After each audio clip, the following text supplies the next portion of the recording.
apa? Ekspedisi. Betul. Nak mencari antik. Lampu tak ada.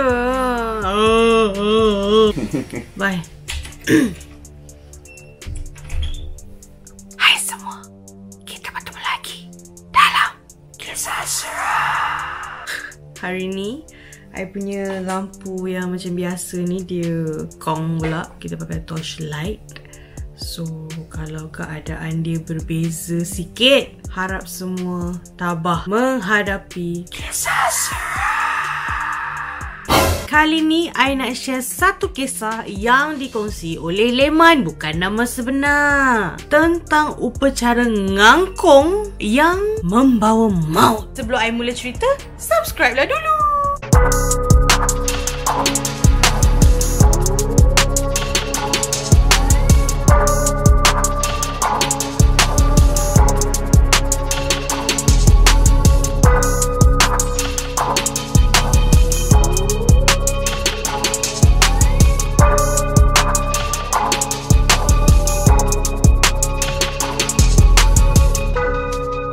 Okay, first and foremost untuk mereka yang tak tahu, actually I pun kalau tak ada movie MIG dulu-dulu keluar filem ngangkung tu kan, Shahizi Sam berlakon kot, I pun tak tahu ada perkataan ngangkung. So anyway, ngangkung tu menurut Dewan Bahasa dan Pustaka, okay ni bukan palatau, ia bermaksud duduk antara dua pelipat kaki sambil memuja. So dia ni adalah macam you mencangkung sambil memuja. Perbuatan itu dipanggil ngangkung. Actually budaya ngangkung ni bukan dalam masyarakat Melayu je, masyarakat Cina ada, masyarakat India ada. Kiranya Southeast Asia memang biasa dengan budaya ngangkung. Cuma dalam bahasa-bahasa lain-lain dah dipanggilkan. Mereka menjalankan ritual ngangkung ni untuk dapatkan nombor supaya boleh beli nombor ekor. Barulah boleh menang wang besar, wang besar, wang besar. Macam tu lah So apa kena mengena ngangkung dengan Leman? Back in the early 2010 macam tu, dia kata 2010s, 2010s.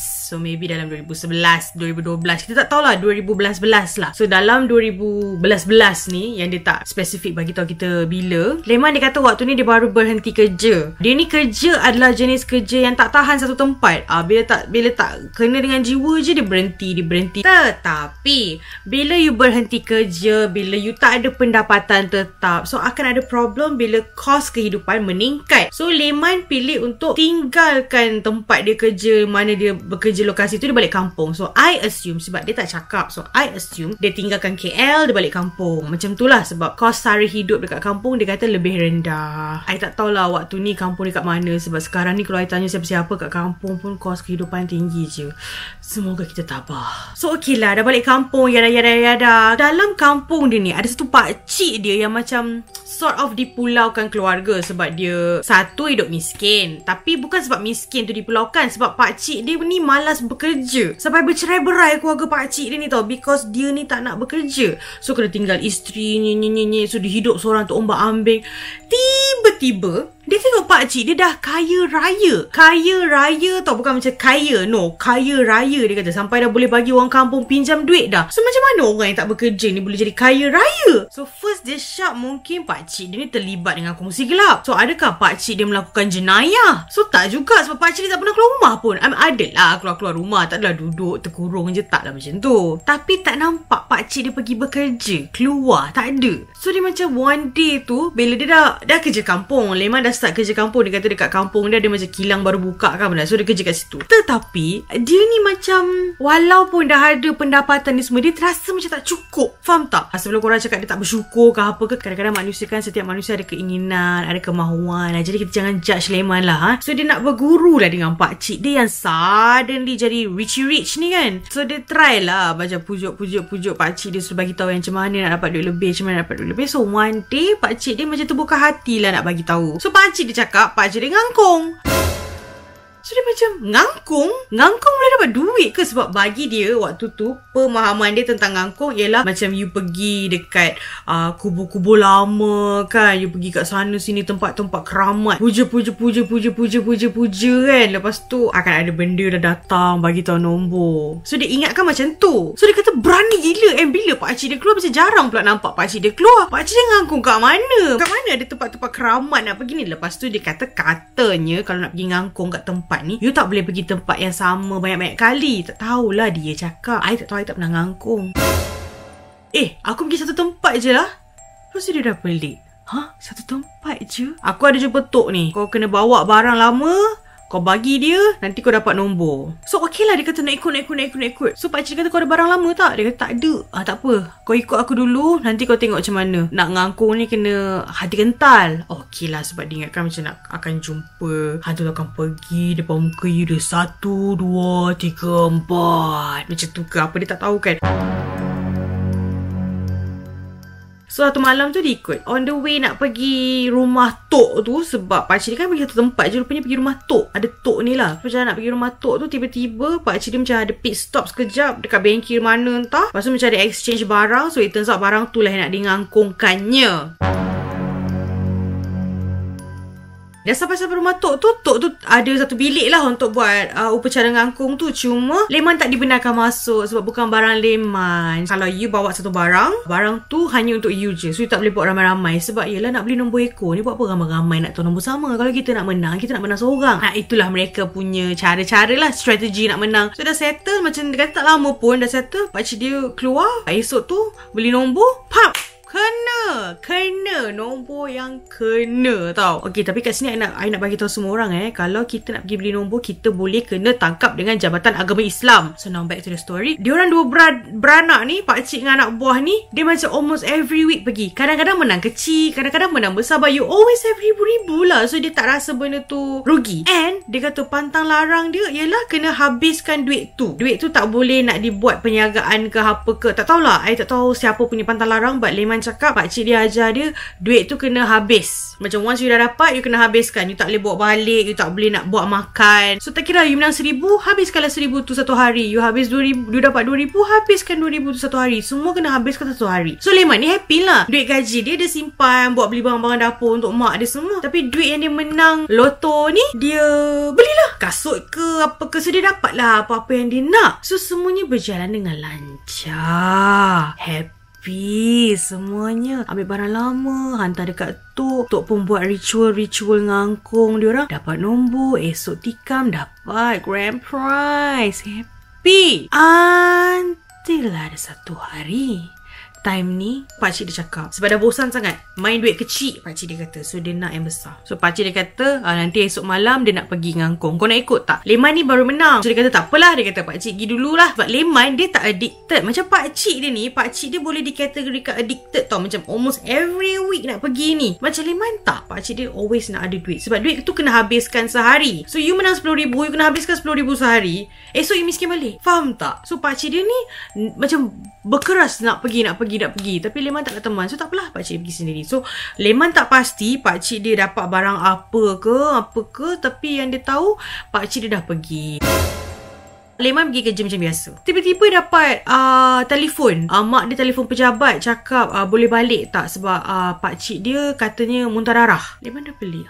Muntah darah? Lepas tu Leman pun macam okey lah, minta half day lah apa semua ni. Balik rumah tanya mak dia. So mak dia kata pakcik dia katanya pagi tadi nak keluar. Mak dia tak tahulah pakcik dia nak pergi mana, sebab itu adalah rahsia antara mereka berdua je, yang pakcik dia ni suka main nombor ekor and mengangkung. Mak dia kata entah, pakcik kau tu kata nak keluar sarapan, dia nak start motor, dia muntah darah. Lepas tu ada orang kampung nampak, dia memang dah macam terbaring dah dekat depan rumah dia tu. Bawa dia masuk rumah. Lepas tu orang duk bagi tahu family lah apa ni semua. Lepas tu mak dia dalam kelang kabut nak settlekan pakcik dia tu dah kenapa muntah darah, tak nak pergi hospital lah apa semua. Biasalah orang tua-tua kan. So dia orang tak adalah force pakcik dia nak pergi hospital ke apa. Lepas tu mak dia masak lah apa semua tu. Mak dia telefon dia suruh balik. Ni pergilah tengok pakcik kau, sebab mak dia tahu dia rapat dengan pakcik dia. So bawa lah makanan ni pergi hantar kat pakcik kau tu. So okey, dalam kelang kabut tu tak apalah, Leman pun ambil lah makanan tu, pergilah rumah pakcik dia.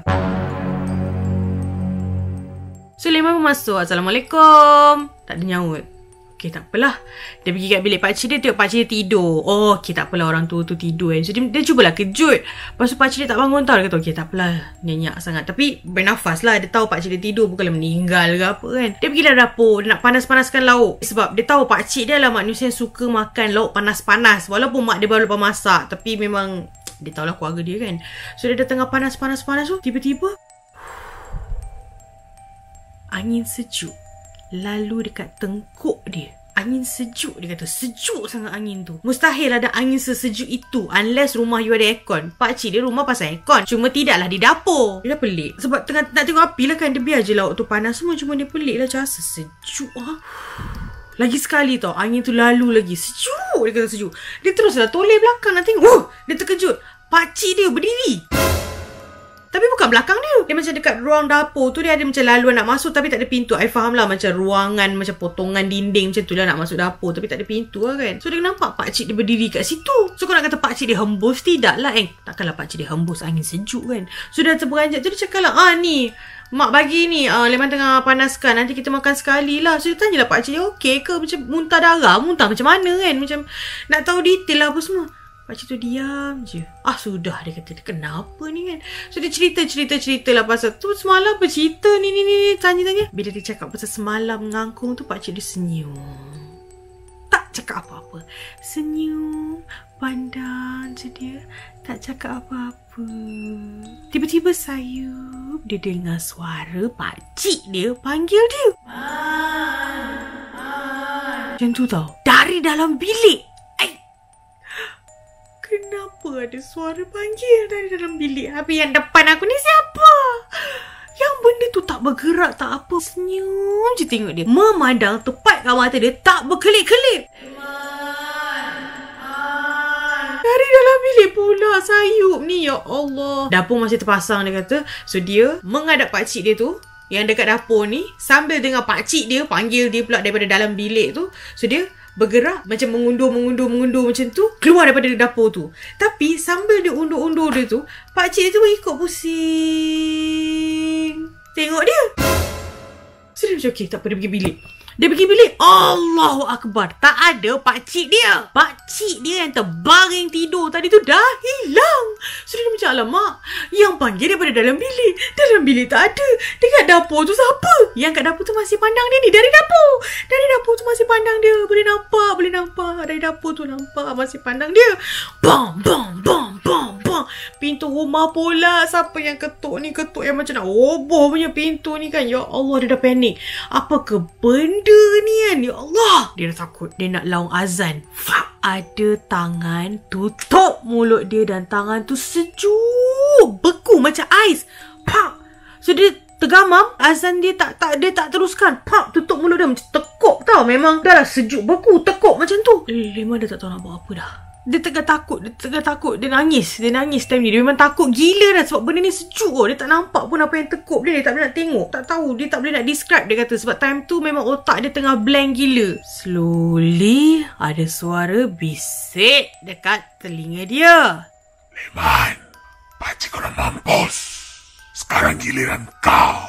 Leman terus meronta-ronta tau. Dia macam nak try keluar sebab memang mula orang tu macam tak tahu siapa dia tekuk mulut dia tau. Tapi badan dia pun rasa macam ada orang pegang, macam ikat tau. Tapi tak ada apa.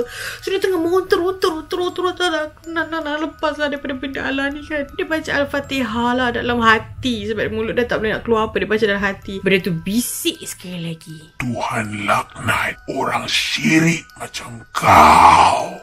Leman kata waktu ni dia dah tak kisah dia pendosa ke dia tak pendosa ke. Dia tak nak hiraukan suara garau-garau. Dia takut tu, dia tak kisah dah. Dia cuba nak baca, cuba dia minta pertolongan Tuhan. Tolonglah bantu dia kali ni nak lepaskan daripada apa benda dia tak tahu kan. Dia macam meronta-ronta dalam hati. Memang baca, dia baca je ulang baca tau. So lala dia tak ingat apa. Dia macam went blank. Tahu-tahu dia terjaga, dia dekat rumah dia. Mimpi ke? Dia macam terjaga. Lepas tu dia cari mak dia. So mak dia kata macam, kau apa hal? Lepas tu dia kata macam, ni hari apa? Dia sebab dia macam dia tak tahu dia mimpi ke apa ke. Sebab last dia ingat dia balik kerja, balik rumah pakcik dia. Tahu-tahu dia terjaga. dekat rumah pula. So mak dia explain, mak dia kata masa tu dia dah tak balik lama sangat. Lepas tu mak dia pergilah rumah pakcik dia tu. Lepas tu tengok dapur semua lauk dah kering kan, berasap semua, tutup gas. Pergi masuk bilik, tengok dia terbaring sebelah pakcik dia. Pakcik dia meninggal. Lepas tu dia pengsan. So dia orang ingatkan maybe Leman terkejut ke atau apa benda yang berlaku masa pakcik dia meninggal. Leman terkejut tengok pakcik dia meninggal ke apa ke kan. So dia orang just bawa Leman balik lah. Jenazah pakcik dia masih kat rumah pakcik dia lah. Adalah orang yang jaga. So tak kisahlah, dah mak dia dah selamatkan dia dah. Alhamdulillah lah. So dia siap-siap mandi apa semua. Mak dia semua pergilah rumah pakcik dia kan. Sebab dia orang nak kapan and ke bumi esok. So malam tu ramai-ramai lah even orang kampung pun datang untuk kita baca Yasin lah, teman dengan jenazah. Masa tengah baca Yasin tu, orang lain macam tengah buat bulatan, jenazah kat tengah kan, tengah baca Yasin nak teman jenazah malam tu. Leman cakap dia nampak ada lembaga wanita yang sangat seram dan berekor panjang sangat duk keliling jenazah. Dia tahu dia seorang je nampak, orang lain tak nampak sebab orang lain tak ada reaksi yang pelik, dia je yang nampak. Dan benda tu pula maybe tahu dia nampak. Sekejap-sekejap kan benda tu akan pergi depan muka dia. Dah lah benda tu scary. Saja nak takut-takutkan Leman ni dia tak nak bagi reaction dia nampak benda. Dia tak nak orang lain pula yang takut. Kan semua lari kan, siapa nak temuan jenazah baca Yasin semua ni kan. So dia diam je lah. Dia diam je, terpaksa tahan ni, takut. Nampak benda tu keliling panjat dinding, naik ke atas, turun balik, lompat depan orang yang baca Yasin ni. Orang lain tak nampak, dia je nampak. Wah, depan muka dia. Kejap-kejap tahu Leman ni hilang. Wah, depan muka dia. Sepanjang malam tau Leman ni dia tahan diri je daripada bercakap dengan orang ada benda yang tak kena dekat rumah pakcik dia tu kan. So okay lah, tak apa, to cut the story short, esok tu dah mandi jenazah, dah ke bumi apa semua. So waktu orang baca talqin tu memang Leman nampak benda tu berkeliaran dekat kubur orang, datang dekat dia orang, datang depan muka dia, datang pergi sana pergi sini, berkeliaran lah. Balik rumah masing-masing. Lepas dah habis sebab malam nanti nak buat tahlil kan. Tiba-tiba abang ipar dia, "Cukup, sampai sini je kau, tak payah naik." Leman terperanjat. Leman dah takut. Leman macam, abang ipar dia kata ada benda ikut dia orang pergi kubur. And malam tu abang ipar dia nampak rupanya ada benda kat situ yang duduk keliling-keliling jenazah, duduk kacau-kacau dia. Rupanya abang ipar dia nampak, tapi abang ipar dia tak kena kacau dengan benda tu pula lah semalam. Sebab tu dia tak tahu yang abang ipar dia nampak. Malam tu abang ipar dia nampak. So abang ipar dia dah actually contact ada ustaz ni. Abang ipar dia cakap nanti kena ubatkan Leman. So Leman macam lega lah. Rupanya ada orang tahu dia sebenarnya tengah simpan sesuatu, satu rahsia kan, pasal dia seorang je nampak. And then dia tak nak cakap kat orang apa-apa pun sebab dia pun tak tahu ni apa. Ni belaan ke, ni hantu yang mengacau ke, tak tahu kan. Dah lah dia orang ni pula terlibat dalam gejala ritual ngangkong. So tak tahu lah ni hantu mana yang ikut semua. So tak tahu nak cakap apa. So nasib baiklah abang ipar dia dah arrange apa semua. So ada ustaz ni apa semua datang. Turns out barang yang pakcik dia guna untuk ngangkung masa malam sebelum dia meninggal tu adalah keris. Barang tu adalah barang curi. Barang curi. Keris tu katanya milik pahlawan zaman dulu lah. So keris tu berisi, dalam tu ada benda. So bila dia buat ngangkung, benda macam clashing ke apa, benda marah ke, saya pun tak sure lah what really happened. Tapi so itu yang bila dia dah amukkan, dia attack pakcik kepada Leman tu sebab orang tu yang pakai dia untuk ngangkung kan. Lepas tu kebetulan Leman ni pula waris darah daging dia datang. Memang dia macam benda tu tengah marah nak bunuh semua lah yang mencuri keris tu daripada tuan dia punya keturunan tu. Creature yang dia nampak, wanita berwajah ngeri, nampak ekor tu, itu cara jelmaan dia lah. Macam tu. Kadang-kadang benda kan akan muncul dalam image yang kita takut. So dia pilih untuk muncul dalam wajah itu.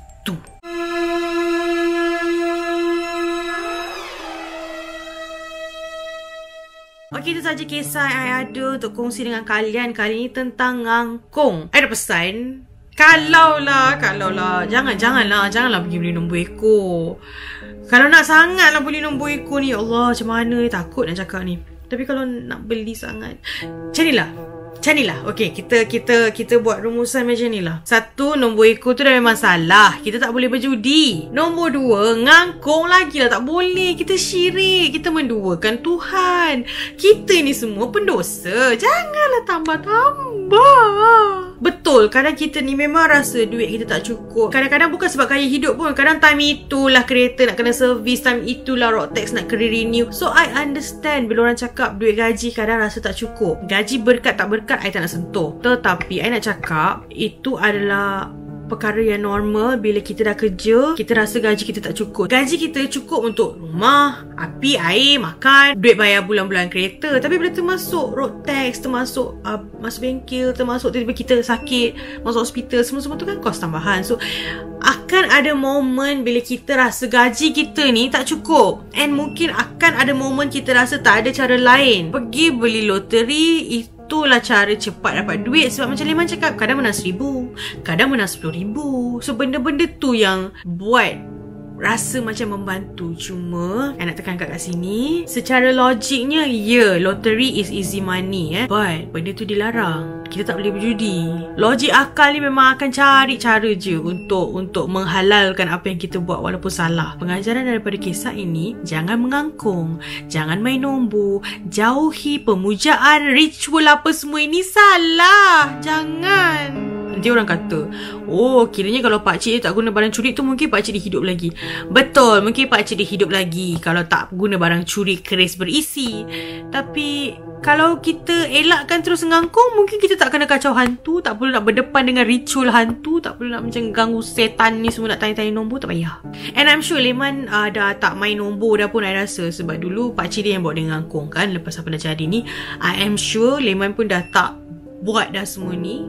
Mesti dia dah bertaubat, Alhamdulillah. Sebab tu dia nak share dengan kita supaya pengajarannya kita jangan ikut macam apa yang dia ikut. Kepada generasi akan datang, mungkin yang tak pernah tahu pun ngangkung ni wujud. Tapi sebab I dah cerita, korang dah macam, ngangkung ni apa? Tolonglah jangan dengar cerita ni ambil pengajaran. Bukan pergi explore pula ngangkung tu. Pelangkung kepala kau kan.